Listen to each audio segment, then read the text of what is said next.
Bonjour à tous, je suis ravie de vous retrouver et d'ouvrir cette troisième journée des universités d'été sur MEDEF TV avec un plateau Génération d'entrepreneurs. Alors nous recevons aujourd'hui Eric Angiboost, bonjour. Bonjour. Vous êtes président d'une société qui s'appelle Muséo, spécialisée dans l'iconographie et le design. Alors vous allez nous expliquer en quoi consiste votre activité, mais je suis très contente de vous recevoir et de commencer cette matinée avec vous parce que finalement je trouve qu'au sein de ces universités, on n'a pas tellement parlé de la place des entreprises créatives. Donc j'aimerais bien qu'on aborde le sujet. Mais d'abord, commençons par votre activité. Alors merci de m'accueillir tout d'abord.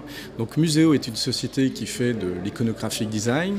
Nous sommes à la fois une agence de design et un atelier de création, de conception, de reproduction et d'édition d'images. Donc nous sommes à la fois imprimeurs, encadreurs, nous avons appris à imprimer sur différents types de supports et ça nous permet, avec cette capacité à créer un design en amont, à créer de la conception en amont, de poser des images et de mettre en scène des images sur différents types de supports et de développer finalement le côté narrateur que permet les images, puisque c'est le seul outil dont nous disposons pour pouvoir faire ça. Et c'est un métier assez nouveau.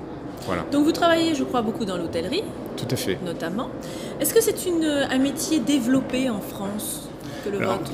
C'est un métier assez nouveau, puisqu'en fait, ce métier est né avec l'impression numérique, donc ça a environ une dizaine d'années. Nous avons, travaillé très rapidement avec des décorateurs de grand talent, comme Philippe Starck, Jean-Philippe Nuel, Garcia, Gomez, Pinto, parce qu'eux-mêmes ont identifié l'image comme étant stratégique très tôt. Donc nous avons accompagné ce savoir-faire et ce faisant, nous travaillons principalement avec l'industrie hôtelière, puisque c'est l'industrie qui investit le plus en matière de décoration, dans lequel les lots de décoration sont beaucoup plus riches, enfin sont très riches, et parce qu'ils cherchent à créer, depuis longtemps ce qu'aujourd'hui tout le monde recherche, c'est-à-dire de l'émotion et un shopping experience entre guillemets. Et comme dans l'hôtellerie, les gens ont payé avant, donc après il faut nourrir les gens de ces émotions, il faut leur apporter des expériences perpétuelles pendant la période où ils résident à l'hôtel. Donc on a développé ce savoir-faire qu'on est en train d'apporter à d'autres industries, puisqu'aujourd'hui ce shopping expérience, cette expérience du consommateur est quelque chose qui est un moteur de différenciation très fort. Alors l'apporter à d'autres entreprises, c'est-à-dire ? Alors aujourd'hui, nous, on a développé un savoir-faire autour des brasseries, des restaurants, un savoir-faire autour des résidences de personnes âgées, autour des résidences étudiantes, donc tout ce qui touche à ce qu'on appelle l'hospitality business. Et puis à côté de ça, on est en train de l'apporter à l'univers des centres commerciaux, puisque eux-mêmes aujourd'hui cherchent à se différencier fortement et que nous avons appris à faire ça en développant ce côté narrateur. Parce que finalement, ce qu'on aime bien faire à nous, c'est raconter des histoires et on a appris à travailler les outils pour nous permettre de faire ça.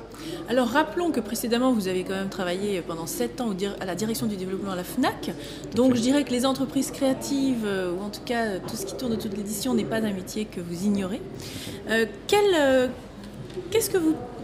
Comment percevez-vous finalement cette place dans le cadre des entreprises? Est-ce que vous trouvez qu'on donne assez de place à tout ce talent créatif en France, notamment par rapport à des enjeux de mondialisation? Alors, je pense que la France a un atout extraordinaire en la matière, parce qu'on est par définition un peuple passionné par la culture et tout ce qui touche à la culture et à l'art. Et ça, c'est un positionnement assez original. On est moins pragmatique que certains de nos pays voisins. Et alors ça nous apporte un certain nombre de faiblesses, bien sûr, mais concernant la culture et l'art, je pense que la France a un atout extraordinaire. On vit dans un univers magnifique, on est devenu un peu le musée de la civilisation, le monde entier vient de voir ce qui se passe en France, parce que notre histoire, notre culture, notre patrimoine, le patrimoine qui nous entoure tous les jours, fait que les Français sont initiés, sont éduqués dans un univers incroyablement riche. Et ça, c'est pas reproductible. Quand vous vivez dans le centre de Varsovie, c'est difficile d'avoir la richesse de l'œil et de la vision que vous apporte, qu'apporte la qualité d'un site comme la Provence ou la qualité d'une ville comme Paris. Donc ça, c'est, je pense, un atout compétitif très fort.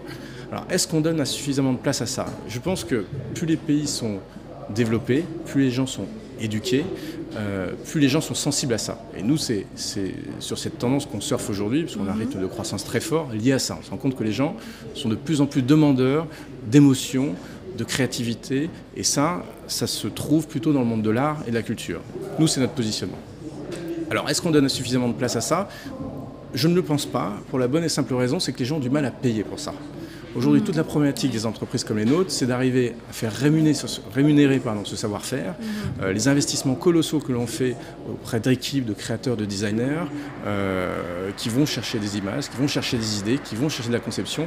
Et finalement, on se rend compte qu'en France, tout ce qui touche à l'art n'est pas très bien rémunéré. Quand on regarde nos voisins anglo-saxons, ils ont une capacité à rémunérer la dimension de création de manière bien supérieure à ce qu'en France, nous sommes capables de faire.